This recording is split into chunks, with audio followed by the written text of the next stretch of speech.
안녕하십니까? 말씀의 향기를 전하는 박광철 목사입니다. 이 시간에는 지름길에 대해서 생각해 보려고 합니다. 운전하거나 산책을 하거나 길을 가다가 종종 갈라지는 길이 있으면 많은 이들이 지름길을 택하려고 합니다.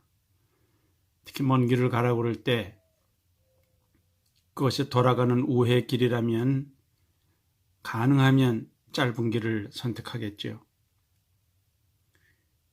우리 인생에도 가능하면 지름길로 좀 고생을 덜하고 가고자 하는 생각이 있지만 그 반대의 경우가 생길 때가 많습니다. 이스라엘 백성이 기적적으로 출애굽을 했는데 거기서 직접 해변을 따라서 북쪽으로 올라가면 가나안 땅이 참 멀지 않습니다. 그럼에도 불구하고 하나님께서는 그들을 광야길로 돌리셨다고 그랬습니다. 출애굽기 13장 보면은 블레셋 사람의 땅의 길은 가까울지라도 하나님이 그들을 그 길로 인도하지 아니하셨으니 이는 하나님의 말씀하시기를 이 백성이 전쟁을 하게 되면 마음을 돌이켜 애굽으로 돌아갈까 하셨습니다.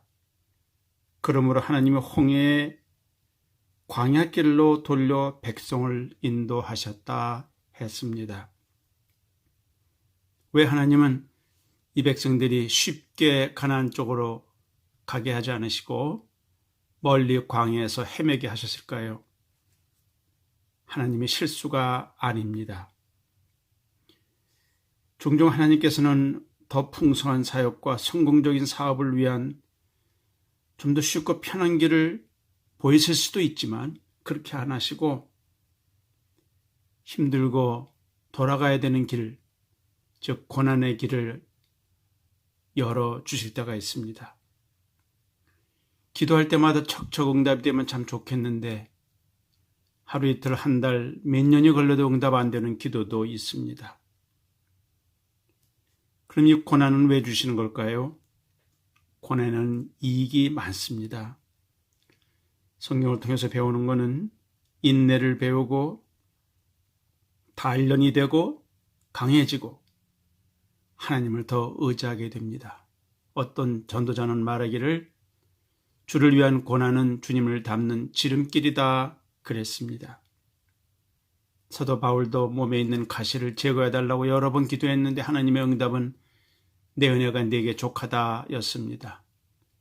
그때 바울은 내가 약할 때 정말 강하다 그렇게 했습니다. 그러면서 내가 너무 자만하지 않게 하기 위해서 가시를 그냥 두셨다고 고백을 했습니다. 주님이 우리가 예상치 않은 어떤 길로 인도하셔도 그냥 따라가는 것이 최선의 방법입니다. 나중에 돌이켜보면 그 길이 가장 안전하고 가장 좋은 길이었기 때문에 그런 것입니다. 선지자 이사야가 말한 것처럼 하나님의 생각과 우리의 생각은 다르고 하나님의 길과 우리의 길은 다르기 때문입니다. 말씀의 향기를 전하는 박광철 목사입니다. 감사합니다.